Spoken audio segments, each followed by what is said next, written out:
Right, so I'm going to start transitioning now. Hello, Indiethon family, and we are back again with another amazing run. But what is this all in aid of? This is in aid of the Samaritans. If you want to help the Samaritans some more, they're always in search of new volunteers, from listening volunteers to answer calls to helping with fundraising events like the London Marathon. They have a role for everyone who wants to help. More information is available on their website, samaritans.org.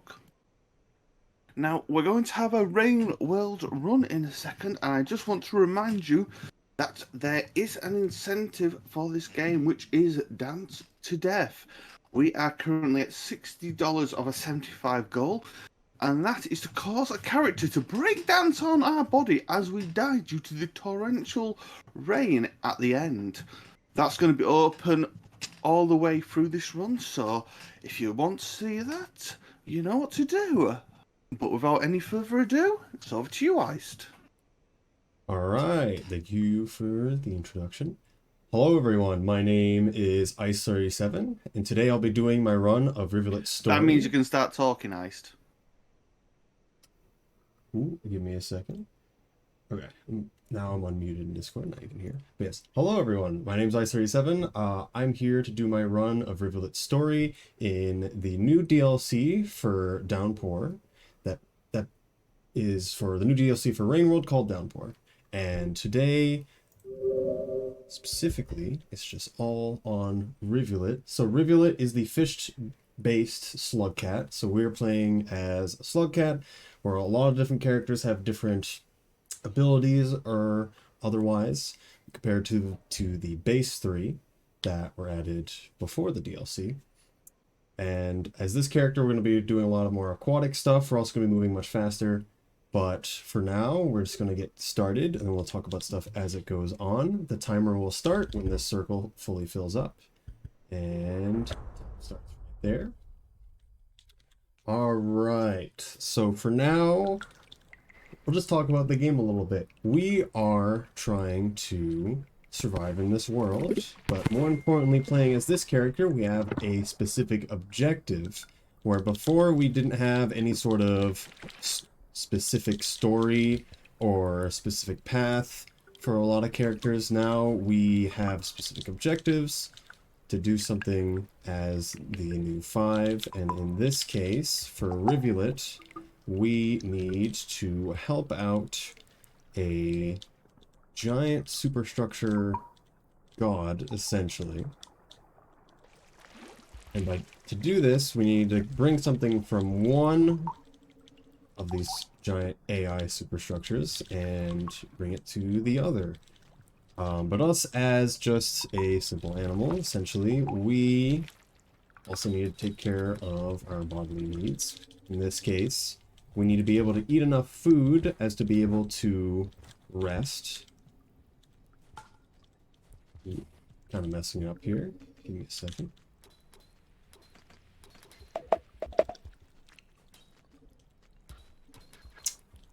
Okay, I'm doing this to myself now.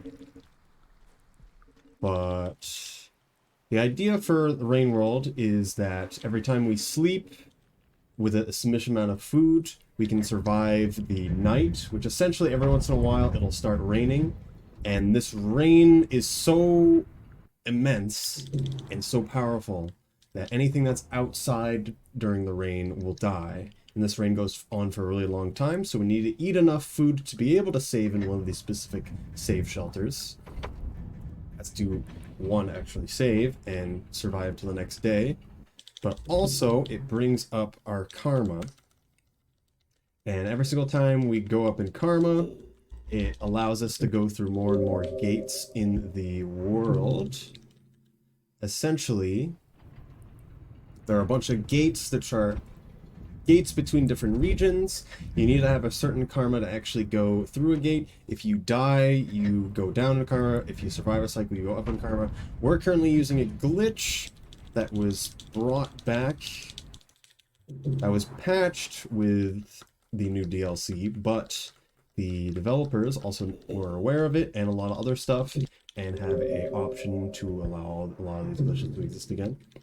Essentially what we're doing is we're using the starving mechanic, which is being able to rest in a shelter without significant food.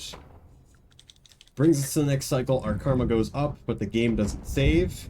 But if we quit out within 30 seconds of the next cycle starting, it'll trigger the safety clause, which is it'll refund any karma if you've quit out within 30 seconds. And so we do this to get to maximum karma, so we can get through the gate that we just started the game next to. And right now, it's a race against the clock. Rivulet is very special, given that they move very fast and are adapted to the water. However, they have the downside of the rains happen very, very often. And we need to move very fast as to actually be able to get to where we want to go. These are scavengers, which if this guy wants to stab me, he could if he really wanted to. That's unfortunate. But we count for these, and it's right at the beginning, so it's fine. Just set the karma cache one more time. When it comes to scavengers, they're very scary because they're alike to the player. We can hold spears and rocks and stuff. But one of the big things is, well, when an AI mimics how the player works, it can be very scary because they can do whatever they want.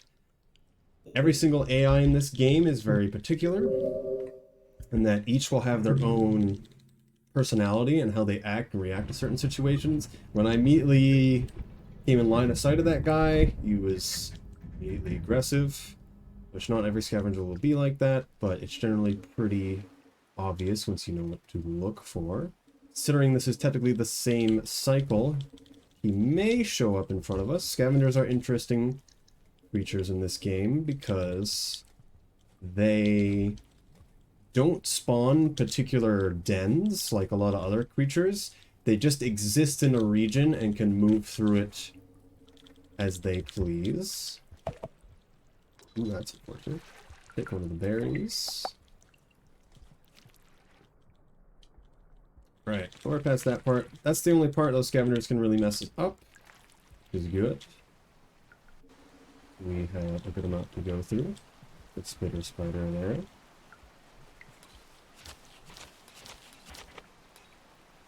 Good thing he missed. But even if I did get hit by that guy, I would just get stunned, and I would have been able to get away. One of the things we're trying to do is we're trying to save as much time as we can on eating food as we go through gates. The gates will pause the timer a bit, but we're still just going to be scraping by on the time to getting to the shelter we're trying to get to. So right now we're going from the drainage system and we're going into a new area of the game that's connected to chimney canopy, called the gutter.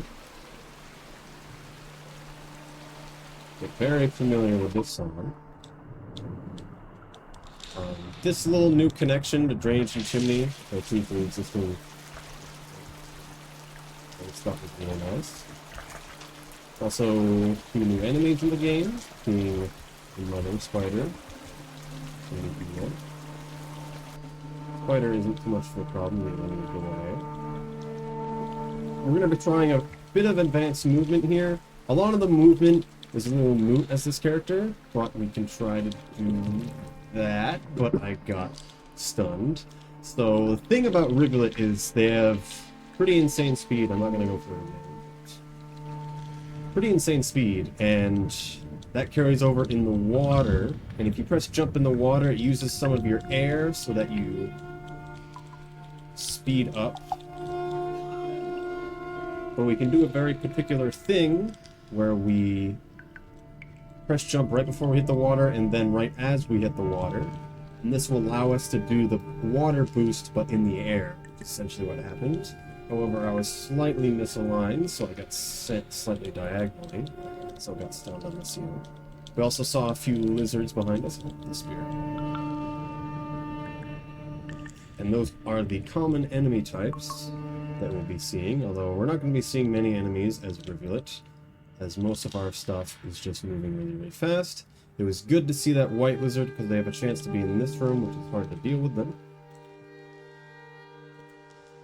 When it comes to this game, it's also, if you fail, die, or you get sent back to the last save, which you can imagine for how this is going and how long distances are between saves can be a pretty big deal. So we do a lot of what's the best way to put it? Danger mitigation, as well as trying to go much, much faster.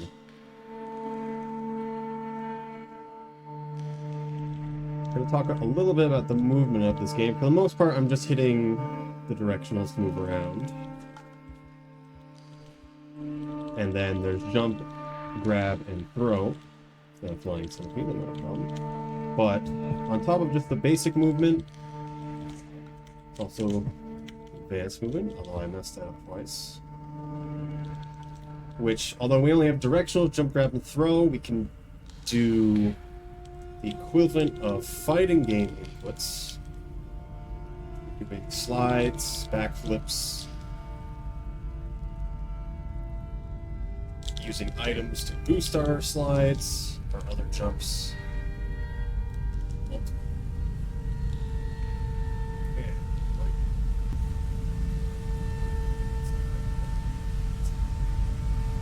I'm a little slow.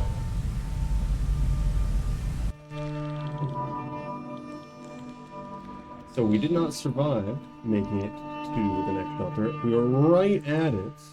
This is why I have the estimate as it is, because runs that I'm doing are at 40 minutes. It's a good chance of not working out of the cycle. If it doesn't work again, we're going to load up a safety save that I have.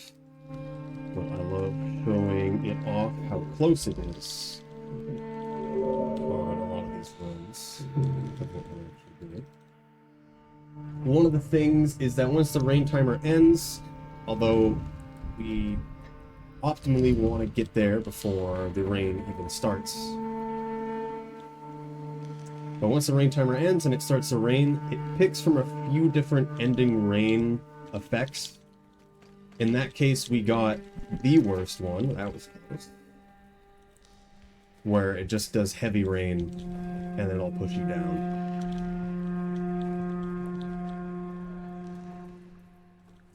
This is more time. See this section? For me to mess that part up. That's fine. That guy's aggressive.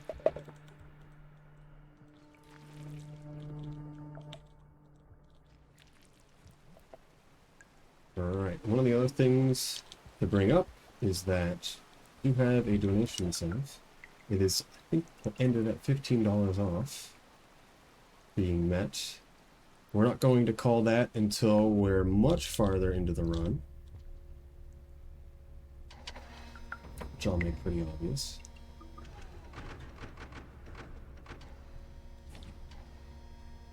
Otherwise, this Rivulet run, I really like it quite a lot because it's all about your execution. Of course, there's a bunch of creatures that can be in the way and slow you down and otherwise.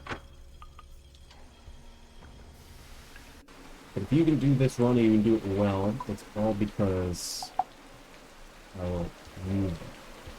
And not because you get lucky. Please don't look at that. In some cases. Where a lot of other runs can have a lot more feature in it.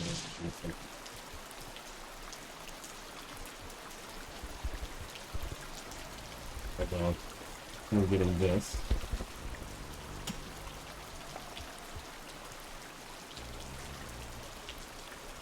Clear them off, but rather not agitate to do that. Need something rare to come in there. I'm gonna go for the point again. Got set in an okay spot, but we're not going straight up like I intend.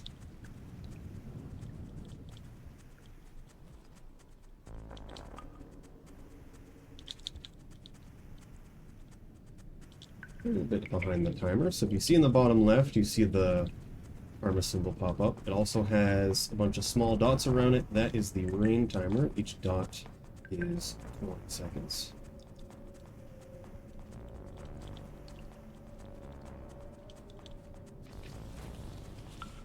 This guy's pretty feisty.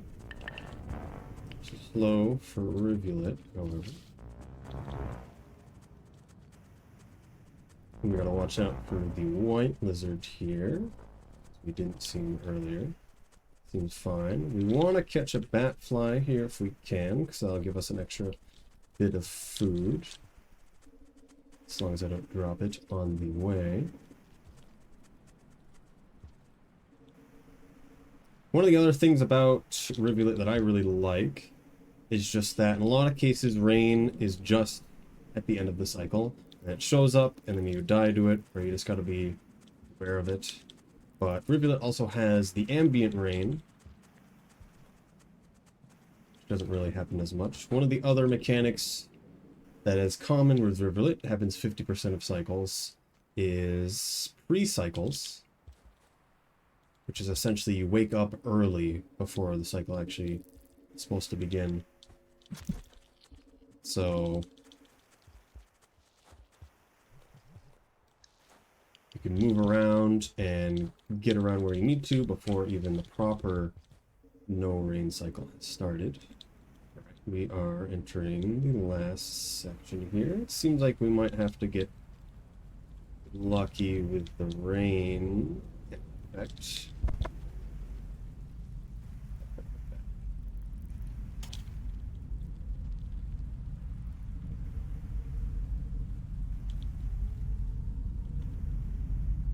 See which one we get.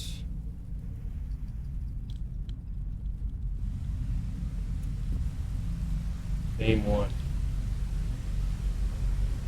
See if I can make it back. Safety save just about. So that's why we have this. Forget what the chances are to have that rain effect instead of the slower build-up ones. But if you knew how far we needed to go, it was literally that and then one other jump, and then we would have made it to this shelter. But now we're in the wall, pretend that we've made it as if nothing happened. And we're going to be going over to the underhang. I'm going to take this. Jump off the edge to go a little bit faster. At this point, we're not worrying about the rain anymore. So everywhere we need to go is within arm's grasp. We've now climbed up the side of a giant superstructure.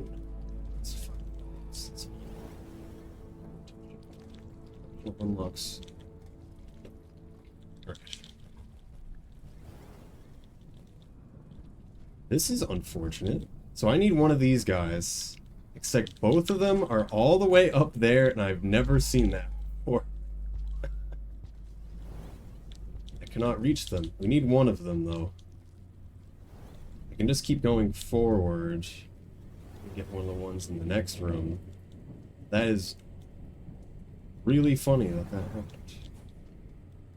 I don't know how well I can get over there.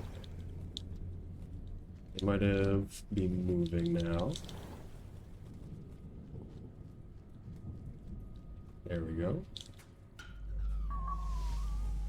More wasting of my time. So these guys are grapple worms. And they work exactly how you would assume as grappling hooks. Using alive creatures as grappling. What could go wrong? So you have two firing modes when wielding a grapple worm. And that being when you're holding upwards, it'll do an auto aim. That'll always hit something that is, of course there's certain distances.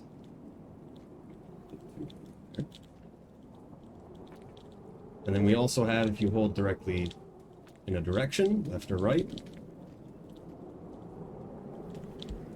We'll do a diagonal, which will give you a big swing. I'm taking it a little safe. Going through. So we're underneath a superstructure. This is the underhang. And this superstructure is infected with,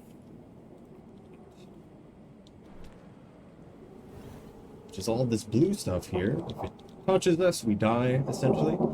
Additionally, comparative to other slug cats, a bunch of bits have fallen off into the lower area memory crypts, which will be going there later on. That chemical is a little annoying. So it's a little harder to move around than usual. It's also the moving daddy longlegs, that guy.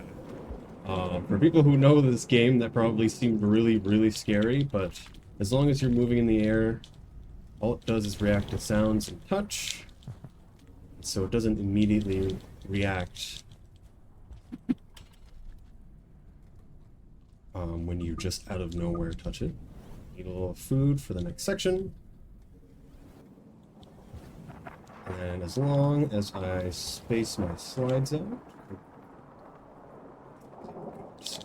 the urge to slide right here is immense, but we run into the ceiling blobs. Really bad. So if there's ever a tentacle hanging from the roof, there, you get touched by it, you might as well be dead. Because you cannot wiggle out of it, and it'll be instantly grabbed. So those are things we just need to be aware of. Right, so now we're going to be entering inside this superstructure, and we're trying to get something called a rarefaction cell, or as I just like to call it, the ball. Is it the ball? And it's blue. The big thing about this is that we have to bring it to another big computer structure to power it on. We're not really going to be meeting the AI characters that represent these giant structures.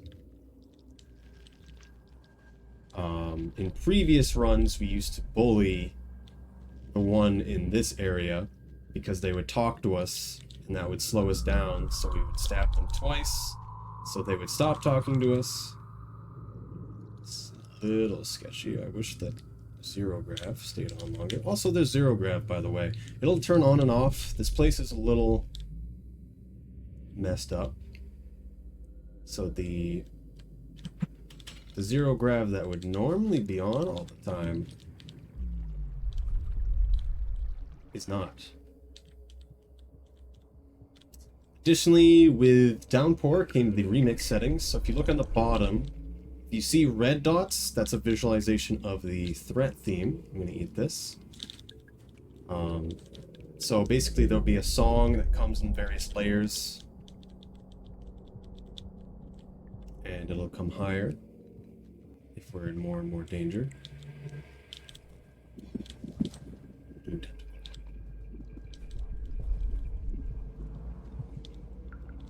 And it's white when it's showing my breath underwater. Additionally, if you noticed, I just ate a little white thing that we ran into. So that this area is food. Those are literally the AI superstructures that we name as pebbles. Those are literally parts of his brain. And it also made us glow. So that means we can eat brain matter to glow. But don't try that in real life. Worst mistake I've ever made. Now, specifically, we're closing in on where the ball is, and then we're immediately going to want to leave.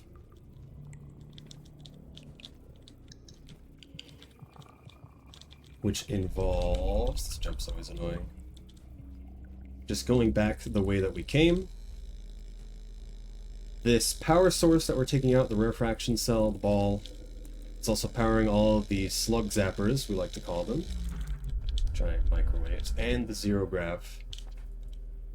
So all that will be off when we come back, and we'll have the, essentially the power of the cell. Kind of messed up there. Take it nice and slow so I don't mess up.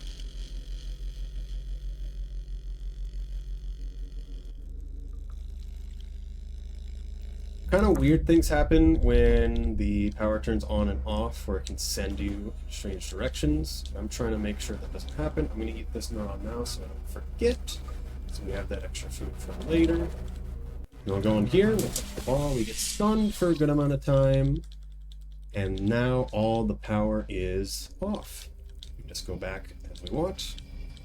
Big things about the ball is that when we turn it on, it'll be on for a little bit. It kind of creates a gravity distortion around us.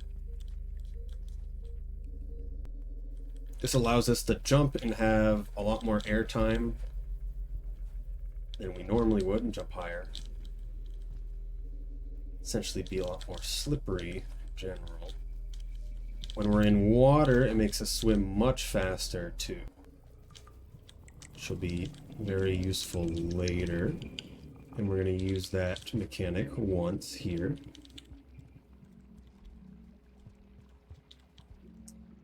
However, we still have the rest of... Sorry, on the ball here. We still have the rest of the underhang to go through, and then through memory crypts.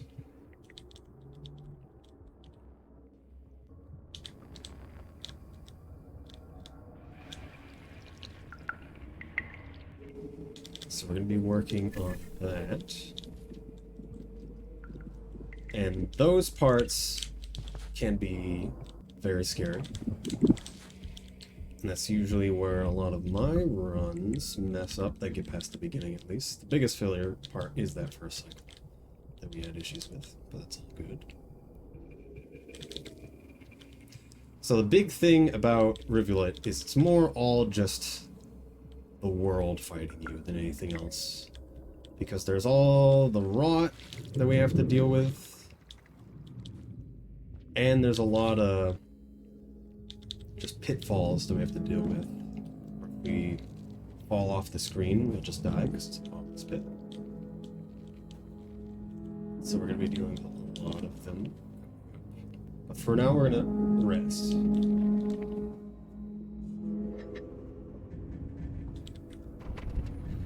Alright, so going forward, this is the last time we'll save. We may save one more time, depending on how it goes. But for the best runs, we wouldn't save ever again.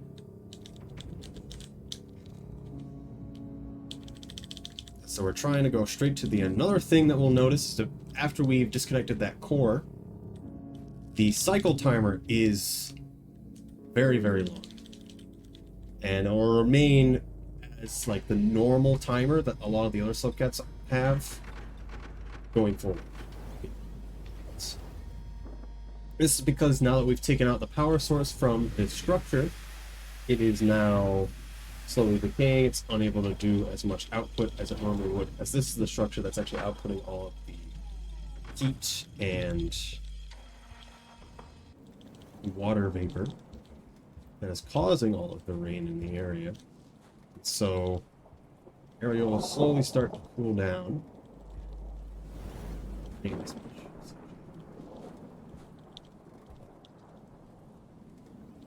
Alright, first part's coming up in the string of movement. The underhang. We need to make sure we don't get messed up by the daddy long leg rot man that's right there. He likes to sit there. It's really annoying.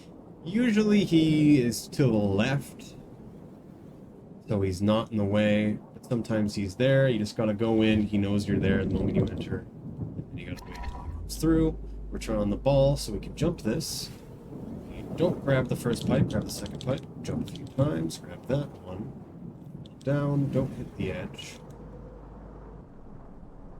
And then you can grab here, and then we want to hold down to climb this. Turn it off. The moment we enter this pipe, we want to be holding diagonally down to go into a roll, so we can clear the gap. Ball will turn on, but we don't need it anymore. And then a lot of sketchy jumps, my favorite. This is usually the point. I don't have much to say, because I think we get the idea. Now the annoying part is right here. However, the annoying thing doesn't appear to be there. Daddy Longlegs, there he is. Just from his grave.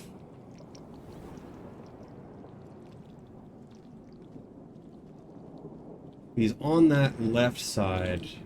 Be very annoying. Just trying to make sure we make it right now. Alright, we're clearing underhang, and now we're going to be going down the leg, which is going to involve a lot of falling really fast. Also, if you see like a dark gradient on the bottom of the screen, that's how you know it's a bottomless pit. Ooh, that's annoying. Every time you enter a room with the ball, you like drop the ball and it makes sound and everything knows you're in the room, which is really annoying.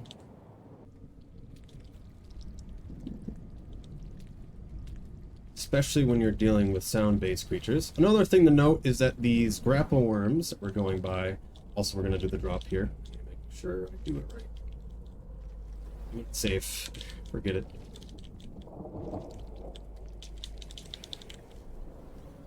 Normally we try to drop down the whole thing.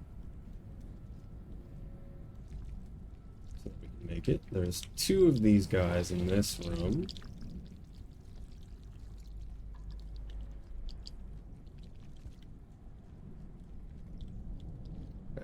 The ball almost messed me up. I'm gonna go this way so I don't get stunned like I've been getting. And another drop.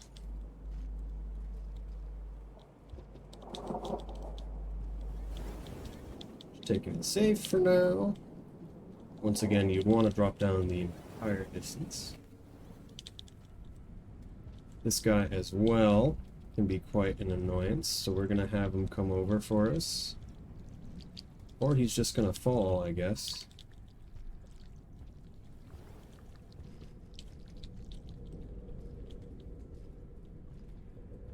And we made it out of the underhang in the lake. There's no more giant pits we need to jump down anymore. We have a big horizontal section here, which will be a bunch of the stuff that have fell off the underhang. And it'll be a bunch of orange lizards will also be there. Although they're not as much of a threat unless they all bunch up in one spot.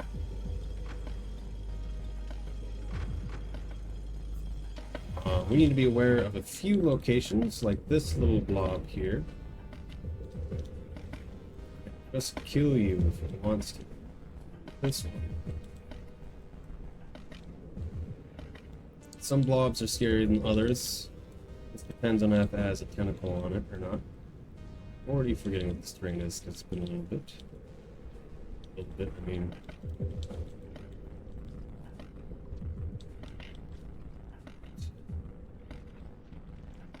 First good room.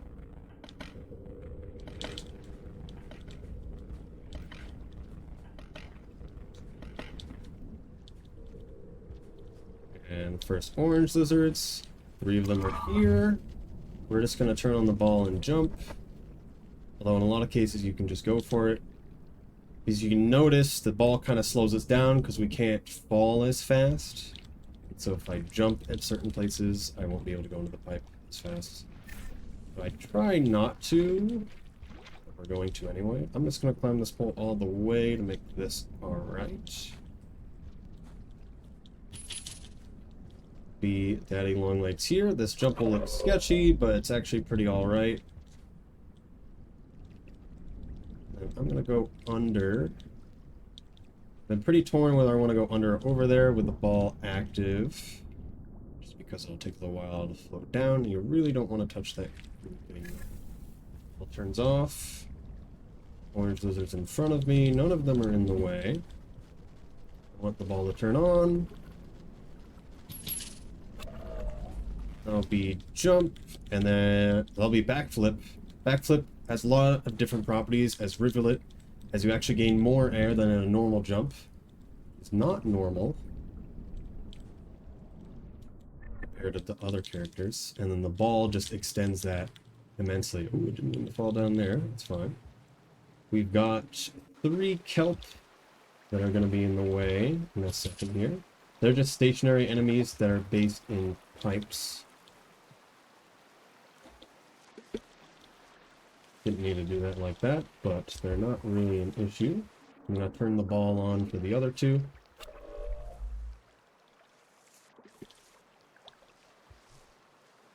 So we can get by it. One of the other things is that we've kind of gone back and forth on the routing here is actually eating a neuron in pebbles because we eat enough food beforehand. But now that we have the glow, also spider warning. Now that we have the glow, these spiders aren't as aggressive towards us. So the main thing about these spiders is it's a bunch of small ones. They can group together, form the mega spider. Optimus Prime. And it can kill you. But if you're glowing, they're a lot more scared of you, and they're more likely to run away first before actually combining together. So that's more the reason why that is like that, is just why we want the glowing as we can. Another little fun bit is this. Let's see if I can get the roll here. Nice. And we'll throw it. And then we're going to eat this flower. So this flower, if you look in the bottom left, it protects our karma. We're going to be quitting out in a little bit after we hit a cutscene. And this will allow us essentially to not lose karma because of the quitting out. Because the gate we need to go through after it requires karma. That cutscene's the one we will not want to skip if the incentive gets met. We're going to be approaching that now, but we're going to have to go through a whole nother region before that. So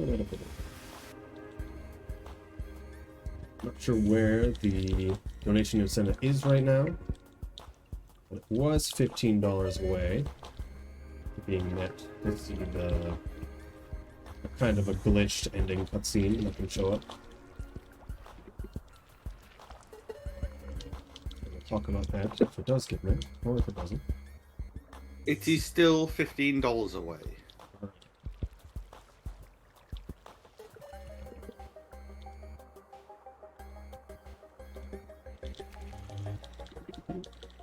Stand up correctly. Turn the ball on here instead of earlier because I want to use it in the next room. Potentially get a jump up to the platform. Depending on the air we get. There's jetfish here, they just kind of stun you. I'm not going to worry about it. If you do really well, you get up to the pole on the left side of that platform. That'll be a bit faster. I'm going to fall down again. Kind of going off to the side, so I'll grab the pipe. Last real hazard of the run that we 100% go through is a swimming centipede that can be in front of us, but it is not here. Where it is. Usually we always see it on the right side of the screen. It's probably way off on the right. So kind of state a little bit on how this game works, again, is that every creature has a den that they're assigned to on basic level, just so that note. And they'll always spawn there. And otherwise, the game is all room-based. Or if we go through a pipe, we'll just end up in an entirely different room. It'll have its own coordinate system and properties to it.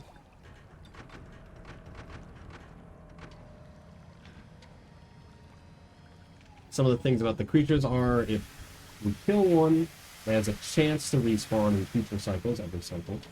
And it can also respawn as different creatures called lineaging. There's another chance on top of that.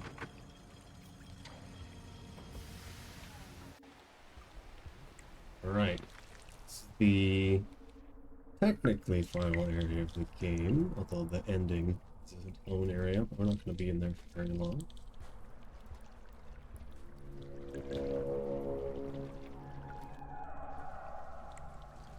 I'll say when we have to close the incentive, but it will be relatively soon here. Additionally, we're still racing against the clock on whether we have to save in a shelter ahead of us or not. We'd have to starve, so we wouldn't be able to get enough food, but it's no problem with how the run goes. There's a chance we were a bit too slow, and we have to go to the next cycle to actually be able to finish it. There also is a chance for there to be a... Also, there's going to be a giant jellyfish here. Say hello to giant jellyfish. Okay, let's go away from him now.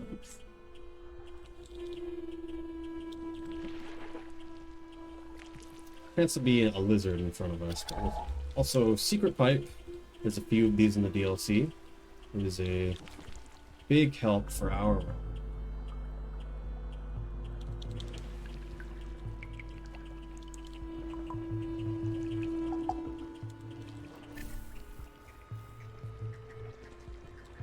Just moving through these final rooms. I'm gonna check the rain timer. I'm pulling up the map in a second here.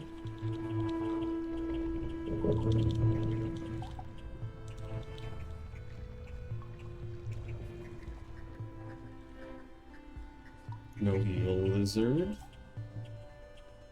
That's good. So there's an eel lizard that lives in a bunch of rooms to our right. That can sometimes show up. See it there.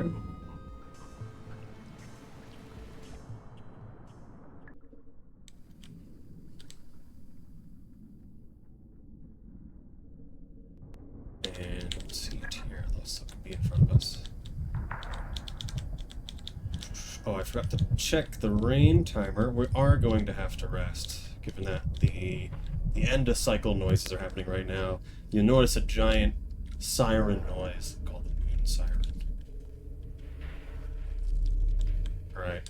So we're gonna starve here, because we have to, because we don't have enough time. Just no problem to the run, but waste a little bit of time to actually save another time, but we go all off of the in-game timer.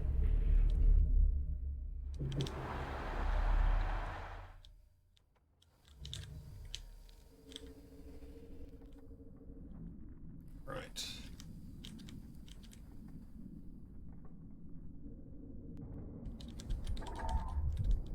So we're going to be closing in on the heart of Looks to the Moon. Looks to the Moon is the other AI that we're bringing this power source to, and the heart is where we need to bring it to.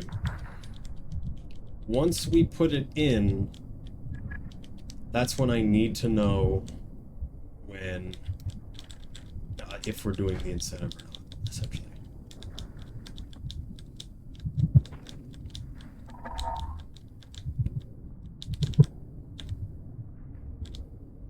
So we'll be seeing that in just a second here. We're on the final swim now.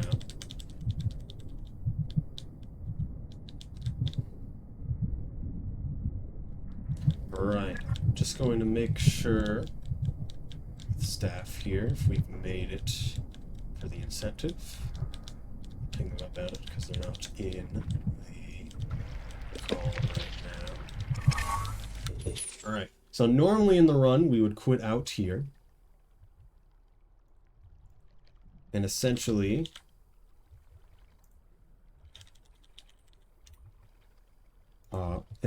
that would immediately skip the cutscene. We would then be saved in another location, and then we keep going. Right. Setting up the next run. Okay, so is the incentive met or not? It has been met. There's been an anonymous $15 donation just come through. Dancing is good for the soul. Best of luck to all runners today, and I hope everyone has a splendid day and weekend. Thank you very much. And like I said, that has been met. So now that it's met, we don't have to skip this cutscene. We're actually going to watch the whole thing. We don't have any control of what we're doing, even though we can move around. What's going to happen and what normal gameplay happens is that we get sent to another area with a limited timer. I'm actually not sure how this is going to go. Then I'm starved. So we're going to figure out if I'll not go to be starved. But when we get sent to that other area, it gives us a set amount of time. And that amount of time is just enough to make it to the end sequence. And so we have just a chance to be able to see the cutscene all messed up. And that'll be with the character that we saved effectively dancing on her body. So we're going to go through the top here. It's going to cut to black. We're going to load this other area. It's going to give us 4 dots, 20 seconds each per dot, and that'll be just enough to make it to where we're going. If we're starving, this might be sketchy. We're still starving. I set up a safety save to run this again, in case we don't make it. So things about starving is if we overexert ourselves, we will pass out momentarily. And otherwise we are slower overall. So I might have to do this a second time on my safety save, just so we can actually show it off. But we'll still try with this one, just to see if we'll make it.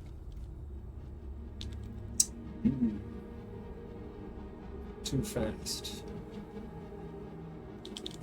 So now if we notice, now that we've turned off the giant heat sink in the area, it is now snow.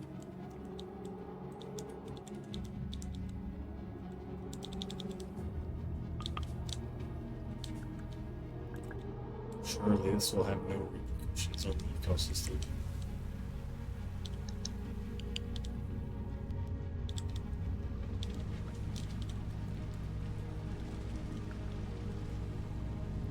There can be some creatures in our way. I can hear one now.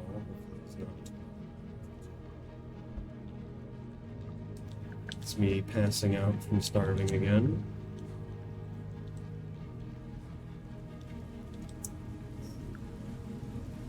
We're gonna have to try this again on the safety. A bit too far away.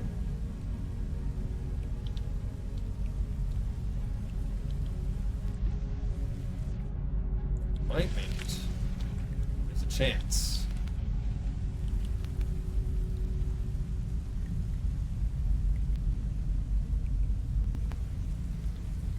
Now less of a chance. Okay, you went away. That's fine.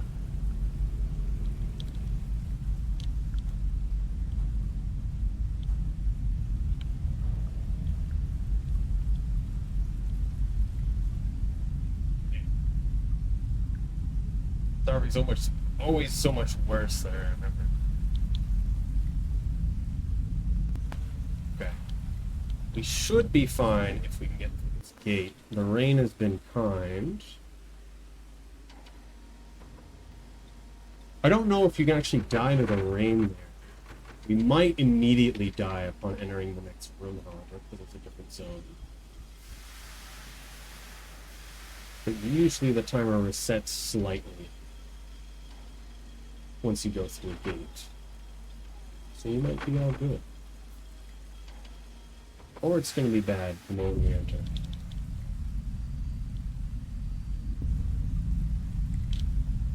So close.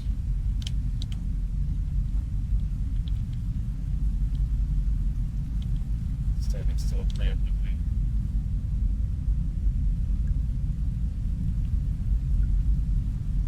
We have to stand still to regain our stamina faster, especially right now. We're 2 rows away.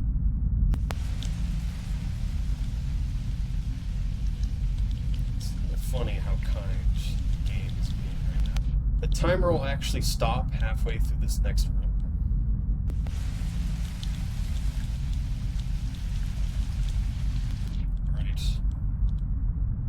Enter this room, it enters the final cutscene. We can't move anymore. The rain's going to increase in intensity. Wow, this worked out great. It'll get to the point where it's so intense, that'll push both me, all of you neurons, and you yourself down to the ground. We die in the ending cutscene. Moon is now essentially breakdancing. And then she'll move down to be next to us, and she basically all while she's talking about thank you. She said the whole time, you know. So the funny thing about this is that this is never supposed to be able to cross.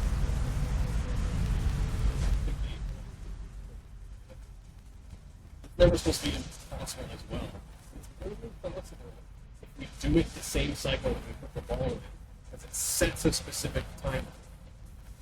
Normally, if we get even around Moon, the cycle of ending it's doing the death range, it'll kill you instantly from hitting the room before Moon. But because the cycle is set a specific time, it activates this. It allows us to actually get here. And I just find it funny that we're able to get here while starving, which is just still multiple times and slower. But it ends up with the effect of just the character going on in a big part of like, all these things, I'm remembering everything I can say. So the other thing that's also going to happen is that all the other areas that it shows in this cutscene, it's also going to be raining. One of the ones that we'll see in a second is Comms Array in Sky Islands, and it'll actually be nighttime as it normally would be there. Where if the rain doesn't fully, like if you're above the clouds, it'll become nighttime instead. So we'll also be able to see that. Yeah, that's the donation incentive. That's the run. The timer. We're actually done the run already. It's over. I'm sorry if I didn't say that, but we're just going over the final cutscene and some things I want to say as it goes through. I want to show the nighttime bit, but thank you to Indiethon for allowing me into this run. I'm glad to be able to run Rain World in any marathon that I'm able to be in. Last week, my friend iced37 was able to run 100% in Reach and Friends. Next week, we are planning the Rain World only speedrun. If you're interested in seeing more Rain World speedrun, that'll happen Friday, Saturday, and maybe Sunday, depending on how many runs we're going to have that goes this coming week. And so if you want to see more Rain World speedruns, if this game's interesting at all, I recommend trying it out. Don't be afraid to ask for help on these kinds of games, as there's a lot going on. Otherwise, yeah, that's pretty much everything I have to say as the last scenes show up. If you had anything else to say as well. Yeah, just want to say thank you for the amazing run, and I'm absolutely blown away by the amount of cute characters in indie games. This game's a little, this game's a little different because it has the cute characters, but the gameplay can be brutal. So don't be allured so much by this game. I mean, I grew up when games were hard. Yes. So I remember playing like Battletoads, and it's just like... Yes, that game's pretty... Also, we get to see the nighttime of this one screen, which is not something you normally see in normal gameplay.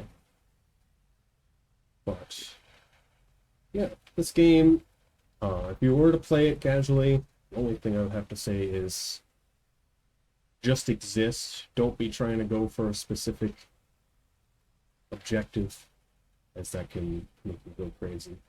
But otherwise, yeah, only other thing I want to say is that the world record holder is Regon, and they do this run really, really crazy. We had some issues. I probably would have gotten a 35 if I didn't have so many issues. They're down to 30 minutes under that, which is crazy. Yeah. All right.